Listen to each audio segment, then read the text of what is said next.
जी, बिस्मिल्लाहिर्रहमानिर्रहीम। Last time हमने start किया हुआ था, बिफोर हॉलीडेज स्टार्ट किया हुआ था माइक्रो एनकैप्सुलेशन का चैप्टर। तो माइक्रो एनकैप्सुलेशन का हमने जनरली उसमें डिस्कस किया introduction of to microencapsulation, फिर हमने उसके types, classification, generally mononuclear, polynuclear या मैट्रिक्स टाइप जो होता है हमारा पॉली इसमें माइक्रो एनकैप्सुलेशन में।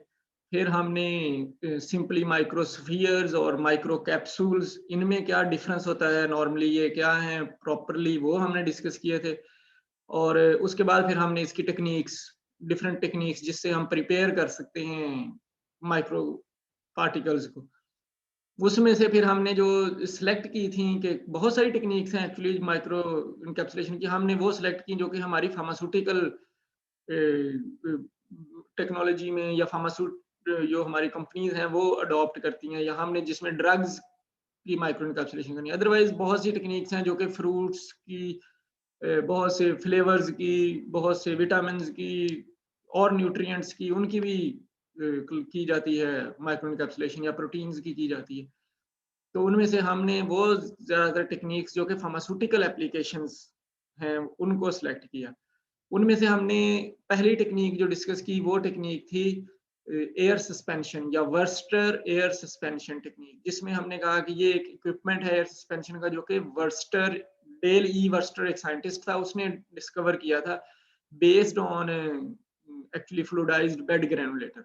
फ्लूइडाइज्ड बेड ग्रेनुलेटर की टेक्निक को थोड़ा सा मॉडिफाई किया है वर्स्टर ने, डेल ई वर्स्टर ने, तो उसने Wurster air suspension technique use की। इतनी मॉडिफिकेशन है कि वो जब हमने फ्लूइडाइज्ड बेड ग्रेनुलेटर यूज किया तो हम उसको स्प्रे करते थे फ्रॉम टॉप, एक साइड से टॉप से हम स्प्रेयर लेते थे, उससे हम स्प्रे करते थे बाइंडर सोल्यूशन को। यहाँ पे मॉडिफिकेशन ये है कि ये स्प्रेयर जो है वो बॉटम पे लगा दिया गया है, या उसके जो एक ट्यूब ली गई है वर्स्टर ट्यूब कहलाती है, सेंटर में एक वर्स्टर ट्यूब है, उसके बॉटम पे स्प्रेयर है या उसके टॉप पे स्प्रेयर है। तो इस बेस के ऊपर ये थोड़ी सी उसमें डिफरेंशिएशन आ जाती है फ्रॉम फ्लूइडाइज्ड बेड ग्रेनुलेटर। तो आज का हमारा ये जो टॉपिक है वो फिर उससे आगे। तो सेकंड टेक्निक जो हमने फिर वर्स्टर एयर सस्पेंशन टेक्निक के बाद डिस्कस करनी शुरू की थी, उसका थोड़ा सा इंट्रोडक्शन लिया था, वो क्वेसर्वेशन टेक्निक थी। क्वेसर्वेशन में हमने थोड़ा सा डिस्क्राइब किया कि क्वेसर्वेशन जो है actually is the phenomena of phase separation. Phase separation जो है वो normally first of all colloidal solutions में से डिस्कवर किया गया था, या उसमें से फाइंड किया गया था। कोलाइडल सॉल्यूशंस में हमने कहा था कि एक ट्रू सॉल्यूशन होता है, ट्रू सॉल्यूशन जिसमें हम कहते हैं कि हमने कोई सॉल्यूट पार्टिकल्स को एक सॉल्वेंट के अंदर डिसॉल्व कर दिया है, और वो पार्टिकल साइज इतना स्मॉलर हो जाता है उसका सॉल्यूट का कि वो सॉल्वेंट के पार्टिकल साइज से इतना स्मॉल होता है कि वो नजर नहीं आता है। वो उसका पार्टिकल साइज 1 माइक्रोन से भी नीचे चला जाता है, 0.5 माइक्रोन से भी नीचे चला जाता है, 0.1 माइक्रोन से भी कम हो जाता है, जिसकी वजह से वो फिर डिसअपियर हो जाता है, वो नजर नहीं आ रहा होता। ये ट्रू सॉल्यूशन है। अगर इस ट्रू सॉल्यूशन में हमने कहा कि कोई ऐसा फिनोमेना अडॉप्ट हो जाए कि वो पार्टिकल जो सॉल्यूट के हैं वो एग्रीगेट करना शुरू हो जाए, एग्रीगेट करके वो कुछ लम्प्स बना दें, तो वो कोलाइडल सॉल्यूशन कहलाता है, क्योंकि कोलाइड्स का पार्टिकल साइज फिर 0.5 से 1 माइक्रोन। तो यहाँ पे जो कोलाइडल सॉल्यूशन होते हैं उनमें क्योंकि पहले से थोड़ी बहुत एग्रीगेशन होती है, या पार्टिकल्स पहले से थोड़े से लार्जर होते हैं, या उनमें कोई प्रॉपर्टी होती है कि वो एसोसिएट कर सकते हैं।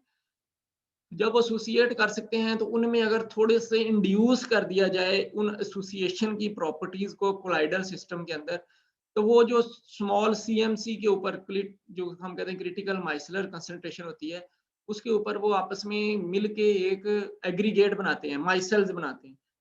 अगर वो माइसेल्स जो हैं वो आपस में एग्रीगेट करके फ्लॉकुलेट करना शुरू कर दें, यानी कि और बड़े एग्रीगेट बनना शुरू हो जाए, एक माइसेल जो है वो तो एक छोटा सा लंप बनेगा जो 0.5 से 1 माइक्रोन साइज का होगा।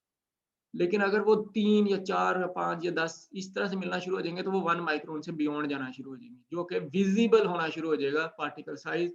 जब वो 10 माइक्रोन या उससे ऊपर जाता है तो हमें कुछ विजिबल, हेजी और विजिबल होना शुरू हो जाता है। तो विजिबल फ्लक्चुएशन शुरू हो जाए, तो जब विजिबल फ्लक्चुएशन होती है तो उस वक्त हम कहते हैं कि सोल्यूट जो है वो सॉल्वेंट से सेपरेट होना शुरू हो गया। इस प्रोसेस को फेज सेपरेशन कहा गया। तो फेज सेपरेशन एक्चुअली प्रेसिपिटेशन को कहते हैं या हम फ्लोकुलेशन को कहते हैं ऑफ कोलाइडल मटेरियल। वो जो कि कोलाइडल मटेरियल था, जो कि हमने सोल्यूट को कहा कि वो डिस्पर्स्ड है, वो कोलाइडल सॉल्यूशन है, वो क्योंकि 0.5 से 1 माइक्रोन के दरमियान का है, उसमें से अगर कोई वो बड़ा मटेरियल फ्लकुलेट कर जाए और वो प्रेसिपिटेट कर जाए या वो नीचे सेटल डाउन होना शुरू हो जाए या वो सेपरेट हो जाए फ्रॉम सॉल्यूशन और आपको अलग लेयर नजर आना शुरू हो जाए, तो ये प्रोसेस फेज सेपरेशन का है। तो कोएसर्वेशन इस फिनोमिना को कहते हैं जिसमें ये आपस में फ्लकुलेट होना शुरू होता है, यानी कि वो आपस में अटैच होना शुरू होता है। अगर वो अटैच होकर एग्रीगेट बनाना शुरू कर दे तो ये प्रोसेस कोएसर्वेशन कहलाएगा, और फिर वो प्रेसिपिटेट कर देगा, वो फेज सेपरेशन होगी। तो फेज सेपरेशन के अंदर एक प्रोसेस जो हो रहा होता है उसको हम कोएसर्वेशन कहते हैं, और फॉर्मेशन ऑफ जो प्रेसिपिटेट होते हैं फिर बनते हैं वो फॉर्मेशन ऑफ कोसर्वेट होता है, उसको कोसर्वेट कहा जाता है या फिर प्रेसिपिटेशन कहा जाता है। तो कोएसर्वेशन हमने फिर नाम भी इसी वजह से रखा है क्योंकि ये लैटिन वर्ड से है। तो सर्वस मींस एग्रीगेशन होता है या फ्लकुलेशन होता है, और को मींस यूनियन होता है। यूनियन मींस दो कोलाइडल सिस्टम, जो दो कोलाइडल पार्टिकल आपस में यूनाइट कर जाएं, तो दो या दो से ज्यादा यूनाइट कर जाएं। एक्चुअली को दो के लिए यूज होता है, टू कंबाइनिंग तो क्यू को होता है, तो एटलीस्ट टू को कंबाइन करना कोएसर्वेशन कहलाता है, एटलीस्ट टू को कंबाइन। तो ये कोएसर्वेशन टेक्निक कहलाती है। कोएसर्वेशन जैसे ये नेम है सर्वस और कोएसर्वेशन, एशन हमारा वो नेम है, सर्व जो है वो सर्व, ये नॉर्मली एग्रीगेशन को, को यूनियन को, तो कोएसर्वेशन हम इसको कहते हैं।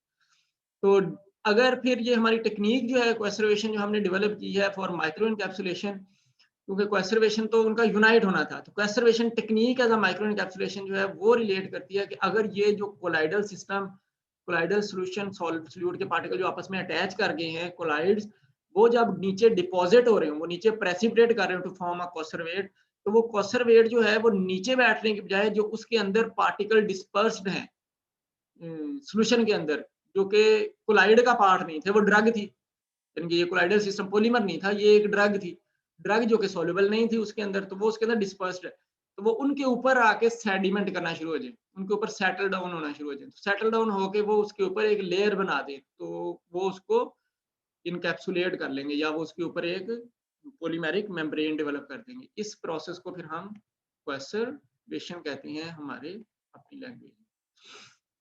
तो कोसर्वेशन जो है फिर वो फेज सेपरेशन टेक्निक है जिसमें वन और more than one hydrocolloids, hydrocolloid से मुराद the material which can form colloidal solution when they are dissolved in water. One or more than one hydrocolloids, they form a solution, a colloidal solution, and then after forming a colloidal solution they start aggregating and deposition of that conservate solution. The aggregation, the deposition of conservate solution will be actually deposited on the dispersed particles, suspended particles, which are actually suspended in the same media in which conservate is sedimenting or conservate is precipitating. So it will actually form a layer on the dispersed particles. So this phenomena is known as conservation. Conservation is actually first was developed to encapsulate flavor oils and other, for example, fish oils, nutrients, vitamins, preservatives, enzymes, and now they are actually used to actually microencapsulate drugs also by the way of conservation. Normally conservation, because we are actually dealing with a liquid system in which one substance is soluble in the liquid and other is dispersible. It is actually compatible with the solvent. So a compatible material properties. So in the case of compatible properties, we can actually select a minimum drugs which are actually compatible with all the medias in which we are proceeding a conservation. So there are limitation of this method also, but commonly used method of microencapsulation is conservation, a highly efficient technique. It's not a highly efficient technique, it's a highly progressing technique जिसमें हमने इसको modify करना शुरू कर दिया, आगे आगे जा रहे हैं हम कंजर्वेशन। तो नॉर्मली जो कंजर्वेशन के लिए दो मेथड यूज किए जाते हैं, एक एक्वस फेज कंजर्वेशन है, वो इसलिए जो कि ड्रग और लिपोफिलिक होती है तो उसको हम एक्वस में डिस्पर्स कर सकते हैं, इसी तरह से यानी कि हम उसकी इमल्शन बना सकते हैं या फिर हम उसकी सॉलिड फॉर्म डिस्पर्स कर सकते हैं। फिर इसी तरह ऑर्गेनिक फेज सेपरेशन, वो जो कि हाइड्रोफिलिक ड्रग्स हैं उनके लिए फिर हम ऑर्गेनिक फेज सेपरेशन लेते हैं ताकि वो उसमें डिस्पर्स कर सकें। वो वाटर होगा तो वो ऑर्गेनिक में इमल्शन बना लेगा, वो इस तरह की इमल्शन बन जाएगी, या वो सॉलिड की फॉर्म में ऑर्गेनिक सॉल्वेंट में डिस्पर्स किया जा सकता है। इन बोथ केसेस, सस्पेंशन और इमल्शन केसेस हम कर सकते हैं, एक्वस और ऑर्गेनिक। तो ज्यादातर जो हम करते हैं वो एक्वस कंजर्वेशन है उन ड्रग्स के लिए जो कि लिपोफिलिक इन नेचर होती है। तो एक्वस कंजर्वेशन भी दो तरह की होती है, एक सिंपल एक्वस कंजर्वेशन होती है और एक कॉम्प्लेक्स एक्वस कंजर्वेशन होती है। तो इनको हम फिर डिस्कस करेंगे हम, एक्वस और ऑर्गेनिक को, और फिर एक्वस में दो जो कि सिंपल और कॉम्प्लेक्स कंजर्वेशन होती है। अच्छा, इनको हम डिस्कस करने से पहले हम ये कंजर्वेट की थोड़ी सी प्रॉपर्टी डिस्कस करेंगे, हाउ कंजर्वेट इज एक्चुअली फॉर्म्ड। ये हेल्पफुल होगा माइक्रो एनकैप्सुलेशन वाले प्रोजेक्ट में भी आपके, और सिमिलरली जो माइक्रो इमल्शन वाला प्रोजेक्ट है उसमें भी हेल्पफुल होगा। ये दोनों टेक्निक्स एक ही तरह से डेवलप की है। नैनो भी अगर आपको दिया होता है तो नैनो भी इसी से डेवलप की जाती है। माइक्रो इमल्शन, नैनो इमल्शन, इसी तरह से आपकी माइक्रो इमल्शंस, माइक्रो एनकैप्सुलेशन यानी कि माइक्रो एनकैप्सुलेशन, ये सारी टेक्निक्स एक फिनोमेना से डिस्कस की जाती है जिसमें हम एक फेज बाउंड्री डायग्राम बनाते हैं। फेज बाउंड्री डायग्राम कहलाती है कि जब आप एटलीस्ट टू मटेरियल्स को रिलेट करें, जैसे हम ग्राफ ड्रा करते हैं, एक एक्स एक्सिस होता है और एक हमारे पास वाई एक्सिस होता है। हम रिलेशनशिप लेते हैं between X axis properties with Y axis, independent variable and a dependent variable, इनके दरमियान हम कोई रिलेशनशिप लेते हैं, इसको हम फेज बाउंड्री डायग्राम कहते हैं। इसमें दो फेजेज हैं और उनके दरमियान को बाउंड्री है, बाउंड्री यानी कि दोनों एक जगह यूनाइट होते हैं और उससे फिर बाउंड्री से हम कोई चीज ड्रा करते हैं, ये फेज बाउंड्री। अच्छा, इसमें अगर ये दो की बजाय तीन फेज हो जाए तो ये ट्राइएंगुलर डायग्राम हो जाती है। फिर इसके में तीन हमें ड्रा करने पड़ते हैं, तीन ट्राइएंगल बन जाती है। दो में तो ये आपको एक इस तरह से ऊपर से नीचे और इस तरह से दो नजर आती है, ये तीन होंगे तो फिर ये ट्राइएंगल बन जाती है। इस तरह से चार होंगे तो ये क्वाड एंगल बन जाती है। क्वाड एंगल भी हो सकता है लेकिन ट्राइएंगुलर ज्यादातर हम क्वाड एंगल को सॉल्व करना बहुत ही डिफिकल्ट हो जाता है। बायफेजिक को सॉल्व करना आसान होता है, इस बायफेजिक को सॉल्व करना आसान है। फिर इसके बाद ये जो हमारा ट्राइफेजिक है इसको सॉल्व करना आसान है। ये जो क्वाड्रेंगल है इसको सॉल्व करना बहुत डिफिकल्ट है। इसके लिए फिर बहुत कैलकुलेशन कर देते, तो हम ज्यादातर क्वाड्रेंगल को भी ट्राई में गुजार देते हैं, तो ट्राइएंगुलर डायग्राम हो जाती है, या सूडो ट्राइएंगुलर, जिस तरह हमने सूडो फर्स्ट ऑर्डर, तो सूडो ट्राइएंगुलर हो जाती है। तो उसमें हम चार फेजेस को ट्राइएंगल में कन्वर्ट कर देते हैं। तो फेज बाउंड्री नॉर्मली ये फेज बाउंड्री ट्राइएंगुलर डायग्राम है। Phase boundary triangular diagram actually एक रिलेशनशिप है between three phases of a system. एक सिस्टम है जिसमें तीन फेजेस हैं, कोई एक इंडिपेंडेंट हो सकता है, कोई दो डिपेंडेंट हो सकते हैं, या दो इंडिपेंडेंट हो सकते हैं, डिपेंडेंट हो सकता है। ज्यादातर एक इंडिपेंडेंट और दो डिपेंडेंट वेरिएबल्स होते हैं जिनकी बेस के ऊपर हम फेज बाउंड्री ट्राइएंगुलर डायग्राम बनाते हैं। तो फेज सेपरेशन का प्रोसेस जो होता है एक्चुअली, ये फेज सेपरेशन अचीव की जा सकती है जब हम एक phase boundary triangular diagram obtain कर लें। फेज बाउंड्री ट्राइएंगुलर डायग्राम हमें ऑप्टिमम वैल्यू देती है। जैसे टू फेज सिस्टम में हम कहते हैं कि ये स्ट्रेट लाइन आ जाए तो हम इसका स्लोप ले लेते हैं, तो हम रिलेशनशिप बता सकते हैं कि ये इनके दरमियान एक लीनियर रिलेशनशिप है।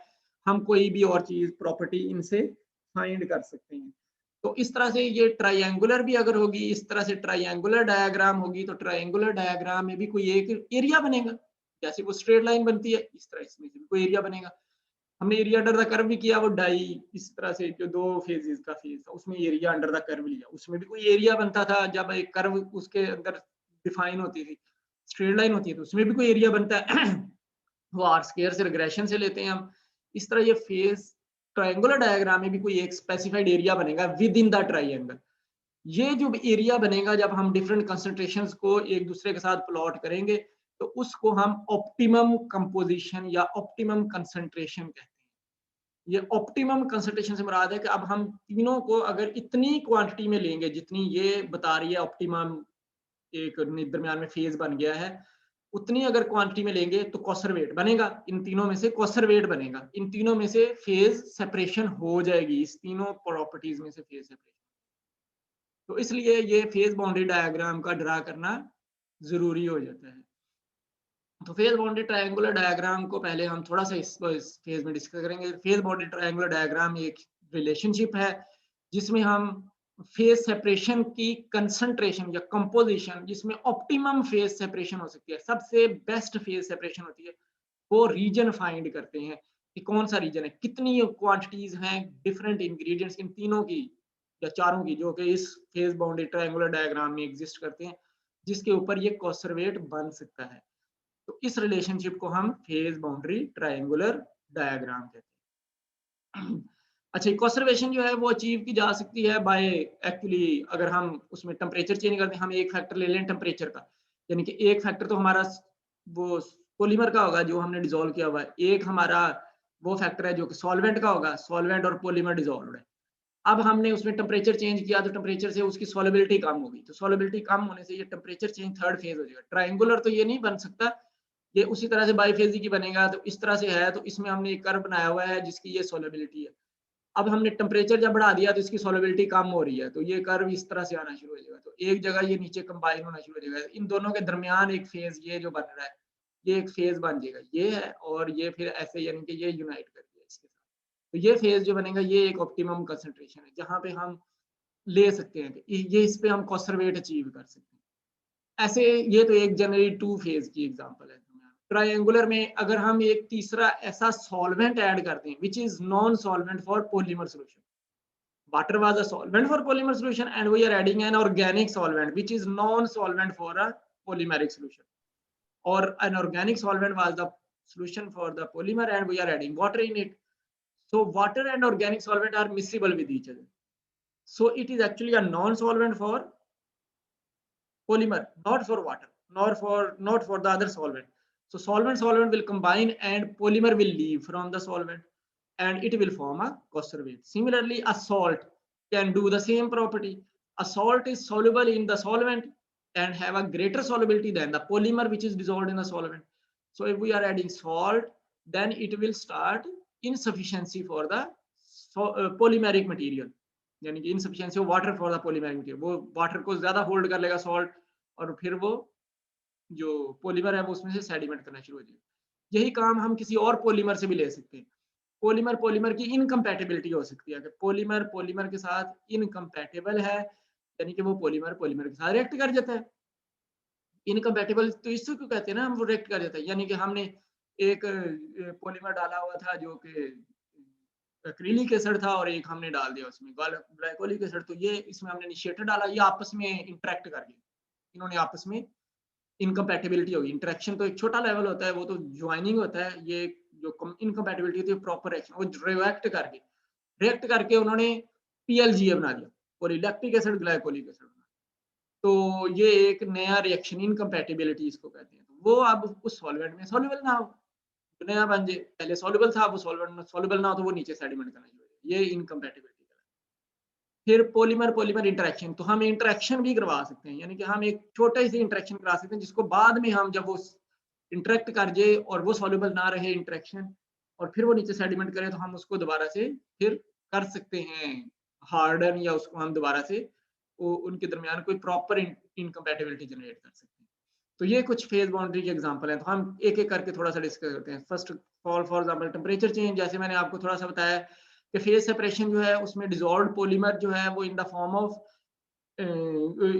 ऑफ सॉल्यूशन है, जब वो उसको हमने एक सॉल्वेंट में डिसॉल्व किया हुआ है, तो वो जब हम उसको इमिसिबल लिक्विड ड्रॉपलेट्स की फॉर्म में ले लें, अचीव कर लें कि वो इमिसिबल हो जाए, अब लिक्विड ड्रॉपलेट यानी कि कुछ सॉल्वेंट के साथ वो सेपरेट होना शुरू हो जाए, क्योंकि उसके पास सॉल्वेंट कम हो जाएगा, क्योंकि हमने उसका टेम्परेचर बढ़ा दिया, ये कम कर दिया आइदर फेज टेम्परेचर चेंज करने से, तो वो इमिसिबल लिक्विड के ड्रॉपलेट्स जो बन जाएंगे वो सेडिमेंट करना शुरू हो जाएंगे, लिक्विड ड्रॉपलेट्स, वो माइसल्स होंगे उसमें, वो लिक्विड ड्रॉपलेट्स नीचे बैठना शुरू हो जाएंगे। तो वो लिक्विड ड्रॉपलेट अगर वो जो कोर है उसके ऊपर गिरेगा, कोर अगर इमल्शन है ये, तो वो उसके अंदर दूसरा ऑयली फेज जो है हमने फॉर एग्जांपल डिस्पर्स किया हुआ है, तो ये उसके ऊपर गिरना शुरू हो जाएगा। तो अगर ये हम शेक कर रहे हैं तो ये भी बदलता जाएगा, तो ऊपर से कॉन्सर्वेट अगली सतह पे फिर अगली सतह पे, इस तरह से सारे के ऊपर सराउंड करना शुरू हो जाएगा, तो ये ड्रॉपलेट्स ऊपर गिरना शुरू हो जाएंगे, लिक्विड के ड्रॉपलेट्स उसके ऊपर फॉल करना शुरू हो जाएंगे, वो जो कि अब सॉल्युबल नहीं रहे with in the aqueous media, तो वो इसके ऊपर जब फॉल करेंगे तो एक लिमिटेड सॉल्वेंट के साथ हर एक जो डिस्पर्स्ड पार्टिकल है उसको इनकैप्सुलेट कर लेंगे। तो फिर जब इसके अंदर से हम जो लिक्विड ड्रॉपलेट पॉलीमर का सॉल्यूशन, इसको पॉलीमर रिच फेज हम कहेंगे, उसमें से अगर लिक्विड इवेपोरेट कर दिया जाए तो ये हार्डर हो जाएगा, ये सॉलिडिफाई हो जाएगा, और जो अंदर डिस्पर्स्ड ऑयल का पार्टिकल था उसके ऊपर एक लेयर बनना शुरू हो जाएगी। तो अगर हम सॉल्वेंट को इवेपोरेट कर दें जो कि पॉलीमेरिक सॉल्यूशन के अंदर है, तो फिर हम उसको एक माइक्रोस्फीयर में कन्वर्ट कर सकते हैं, माइक्रो कैप्सूल में कन्वर्ट कर सकते हैं। तो या इसको हम जिलेशन कहते हैं, हम जिलेट कर दें, हम यानी कि उसके अंदर कोई ऐसी प्रॉपर्टी इंड्यूस करें जिससे वो जेल लाइक अपीयरेंस ले। जेल लाइक तो पहले होता है, तो जेल हार्डर होना शुरू हो जाए, यानी जेल से भी वाटर लीच आउट करना शुरू हो। तो हम कोई चीज डाल सकते हैं वाटर निकालने के लिए, तो हम उसको वॉश कर सकते हैं, यानी कि फॉर एग्जांपल हम उसके अंदर वॉशिंग सोल्यूशन डाल दें। वॉशिंग सोल्यूशन डाल देंगे तो वो क्योंकि और सॉल्युबल नहीं होता पॉलीमर उसके अंदर, तो वो वाटर के अंदर वो वॉशिंग सोल्यूशन जो है वो और मिसिबल होता है, तो वो वाटर के अंदर वाटर उसमें से ले लेता है जो वॉशिंग सोल्यूशन होता है, और वो हार्डर होना शुरू होता है। कुछ भी किया जा सकता है, इसको हम temperature change phase boundary diagram कहते हैं। तो इसमें ये जो इथाइल सेलुलोज और साइक्लोहेक्सेन हमने, ये कमर्शियली एक एग्जांपल है, इसका हम बनाया हुआ है पॉलीमर इथाइल सेलुलोज और साइक्लोहेक्सेन का। तो इससे कंजर्वेशन ली गई है बाय टेम्परेचर चेंज। अच्छा, ये अगर आपको for example phase boundary diagram दिखाऊं तो ये एक three phasic phase boundary diagram है, जो कि हमें नजर आ रही है कि इसमें एक फेज फॉर एग्जांपल ये ए है, एक फेज जो है वो बी है, एक फेज जो है वो सी है। तो इन आइदर केस आप स्केल को चला सकते हैं, आप इधर से डाउनवर्ड चला दें, इधर से अपवर्ड चला दें, इधर से आप इस साइड को चला दें, या फिर आप किसी और साइड को, आप जिधर सी लिखा है उधर 100% ले सकते हैं सी, या फिर आप उधर 0% ले सकते हैं। तो कोई ये एक चीज, तो नॉर्मली हम क्योंकि जिधर उसकी प्रॉपर्टी होती है वहां पे वो 100% होगा, ये ए है तो ए यहाँ पे 100% होगा, सी यहाँ पे 100% होगा, बी यहाँ पे 100%, ये नॉर्मली। तो नॉर्मल हिसाब से ये फेज डायग्राम बनाइए, आप अपनी दिल से बना सकते हैं इसको किसी भी तरह। तो इसको हमने डिवाइड किया, फॉर एग्जाम्पल मैंने इस लाइन को 10 पार्ट्स में डिवाइड कर दिया है, तो मैंने हर को 10%, 20%, यानी कि ये इधर से तो 100% है, तो ये 90, 80, 60 यहाँ पे, ये इस तरह 50, ये 40, 30, 20, 10, ये इस तरह से मैंने इसको सेग्रीगेट डिवाइड कर दिया। इसी तरह से मैंने इस लाइन को भी डिवाइड कर दिया 10 हिस्सों में, सिमिलरली मैंने इस लाइन को भी डिवाइड कर दिया 10 हिस्सों में। अब मैंने इनको आपस में यूनाइट किया है, यानी कि मैंने सी का ए से रिलेशन जो लेना था, बी से जो रिलेशन लेना था, वो मैंने लाइन सी और बी की 60 और 40 रिलेशन होगा ना, 60 वो तो 40 ये हो सकता है, 50 का रिलेशन होगा। 50 को मैंने 50 के साथ मिलाया, 60 को 40 के साथ मिलाया, इस तरह 30 को 70 के साथ मिलाया, इस लाइन पे, इस प्लेन पे, बी और सी के। इसी तरह सी का मैंने ए के साथ प्लेन लेना था, तो मैंने इनके इन्हीं पॉइंट्स को मिलाया। इस तरह मैंने ए का लेना था विद बी, तो मैंने ए और बी के दरमियान बनाना था, ए और बी इसी ए की लाइन पे है, यानी कि वो इस लाइन पे है और इस लाइन पे। तो ये मैंने उनका ये वाला रिलेशनशिप बनाया ए और बी का। तो ये एक इस तरह से हमारे पास एक ट्रायंगुलर ए और बी का बन गया। ए और सी का, क्योंकि ये ए और सी जो है एक दूसरे के ऑपोजिट है, सामने नजर आ रहे हैं, तो ये जो लाइन एक लग जाएगी वो ए और सी के भी उन्हीं पॉइंट्स के ऊपर आना शुरू हो जाएगी, यानी कि ये लाइन यहाँ से इसका रिलेशनशिप, या ये जो इसके अंदर पॉइंट आएगा इससे इसके अंदर, ये इनका एक पॉइंट आपको बताना शुरू हो जाएगा, ये आपका एक पॉइंट बन जाएगा। तो इन पॉइंट्स की बेसिस के ऊपर हमने इसको डेवलप कर लिया, यानी कि ये हमने एक फेज बाउंड्री इस तरह से एक डायग्राम बना लिया। अब हमने क्या किया है, हमने उसमें सॉल्यूशन डालना शुरू किया, यानी कि अब जब भी हम देखेंगे तो अगर मैं ए को देखूं तो ए की 90, 80, 70, 60 ये इस साइड पे आ रही है, सी की देखूं तो सी की 90, 80, 60 इस लाइनों पे आ रही है, बी की देखूं तो ये 90, 60, 80, 10 इस तरह इस लाइनों पे आ रही है। इन लाइनों के ऊपर आपको ये नजर आ रहा है, या इन लाइनों पे नजर आ रहा है, इनकी कंसंट्रेशन बड़े गौर से हमने अब सोल्यूशन, फॉर एग्जांपल ए के ऊपर आपने एक पॉलीमर रखा हुआ है, बी के ऊपर आपने अपना वाटर रखा हुआ है, और सी के ऊपर आप एक नॉन सॉल्वेंट ऐड कर रहे हैं, ये कोई और सब्सटेंस ऐड कर रहे हैं, ये टेम्परेचर चेंज कर रहे हैं, नॉन सॉल्वेंट फॉर एग्जांपल आप डाल रहे हैं। तो आपने एक सोल्यूशन बनाया जिसमें ए की कोई कंसंट्रेशन है पॉलीमर की विद इन बी, बी में कोई ए की कंसंट्रेशन एग्जिस्ट करती है, तो जिसमें हमने कहा कि ये फॉर एग्जांपल 40% है, 40% ए है और वाटर के अंदर वाटर 60% होगा। तो अगर मैं यहाँ से जाऊँ तो ये 40% ये ए है 40% और 60% जो आपका बी का है वो 60% आपको कहाँ नजर आ रहा है? 60% यहाँ पे नजर आ रहा है। तो ये 40 और ये 60 का रिलेशनशिप है।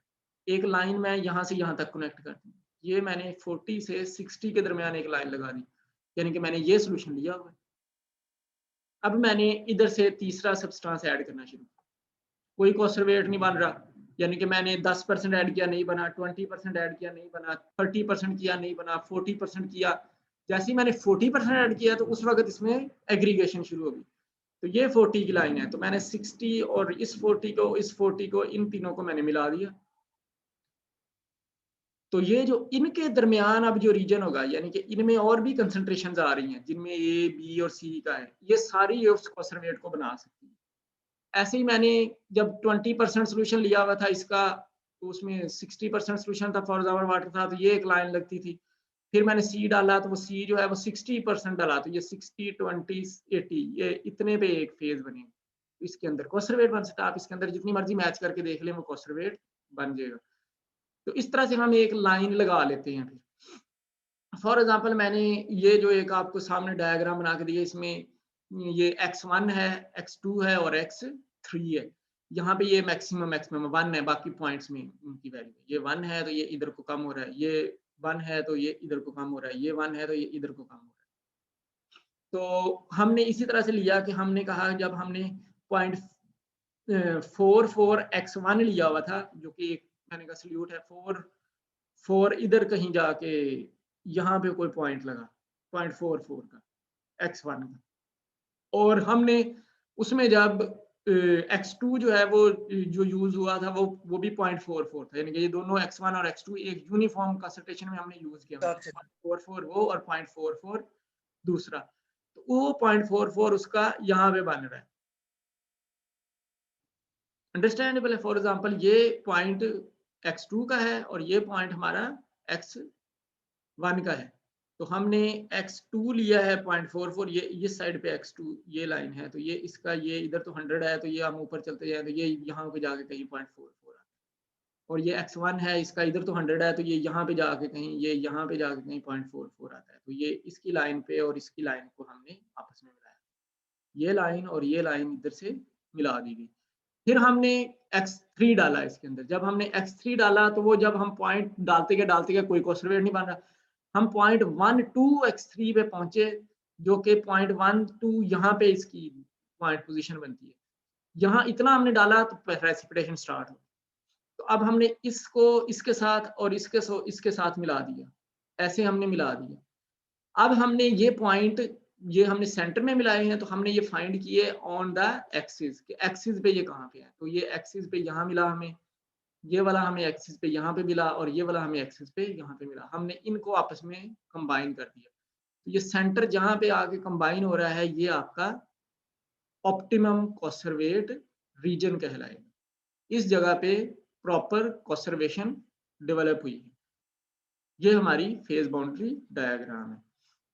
अच्छा, इसी में फिर एग्जांपल है जैसे सॉल्ट सॉल्यूशन। तो मैं आपको थोड़ा बता दूं कि सॉल्ट सॉल्यूशन में हमने कोई एग्जांपल दे के, तो इसमें हम सॉल्युबल इनऑर्गेनिक सॉल्ट्स हम ऐड कर सकते हैं ताकि हम कंसर्वेट अचीव कर सकें या फेज सेपरेशन अचीव कर सकें। इसमें जेलेटिन वाटर, एक हमने पॉलीमर जेलेटिन वाटर में डिसॉल्व किया हुआ है, उसमें सोडियम सल्फेट हमने डाल दिया। Sodium sulphate is a salt of water. तो वो सॉल्ट जो है वो फिर ऐड होने से फेज सेपरेट करना शुरू हो जाएगा।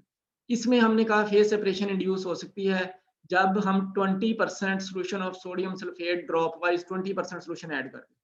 ड्रॉप वाइज ऐड करते हैं, जब 20% सोल्यूशन ऐड हो जाएगा सोडियम सल्फेट का, यानी कि 20 ग्राम पर 100 ml 20 ग्राम पर 100 ml ऐड हो जाएगा, या इसको हम कम करते जाएं तो उतने ग्राम कम, इतने ग्राम डिसॉल्व हो जाएगा उसके अंदर, उस वक्त ये फेज सेपरेशन हो जाती है। इसको हम सॉल्ट एडिशन। फिर अगर हम कहें कि नॉन सॉल्वेंट एडिशन में, तो लिक्विड जो कि डिसॉल्व नहीं करता पॉलीमर को, वो नॉन सॉल्वेंट कहलाएगा, उसको हम ऐड कर सकते हैं टू कॉज फेज सेपरेशन। तो इमिसिबल लिक्विड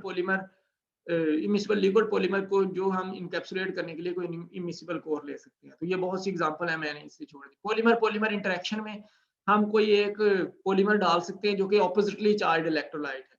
वो फिर क्या करेगा, फॉर्मेशन करेगा एक कम्प्लेक्स की, इंटरेक्शन की बात हो रही है, ये एक छोटा लेवल है, इनकम्पैटिबिलिटी की बात नहीं हो रही, तो वो एक कम्प्लेक्स बना देगा, यानी कि पॉजिटिव और नेगेटिव पोली इलेक्ट्रोलाइट आपस में मिल जाएंगे, जैसे कि जेलेटिन और सीएमसी है, या जेलेटिन और जो हमारा केशिया है, ये ऑपोजिटली चार्ज है। जेलेटिन जो है वो हमारा पॉजिटिवली चार्ज है और केशिया नेगेटिवली चार्ज।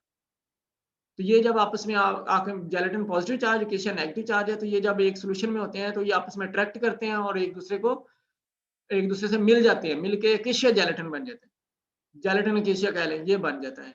तो ये जो है सॉल्युबल नहीं रहता, केशिया भी वाटर सॉल्युबल था, जेलेटिन भी, ये सॉल्युबल नहीं रहता और ये नीचे सेटल डाउन होना शुरू होता है, ये उसके ऊपर जाके सेडिमेंट हो जाता है, जो कि डिस्पर्स्ड पार्टिकल्स। ऐसे और भी एग्जांपल्स हैं। इसी तरह से इनकम्पैटिबल पॉलीमर एडिशन में हमने इनकम्पैटिबल पॉलीमर को ऐड कर देते हैं, जो कि उसके साथ मिलके एक नया पॉलीमर बना देता है।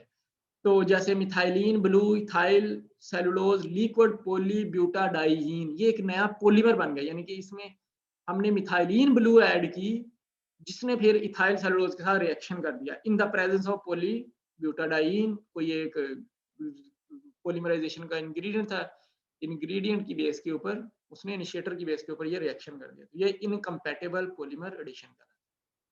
तो जज़ाकल्लाह, ये हमारा आज का पहला लेक्चर है। कोई क्वेश्चन है तो ज़रूर बताएं।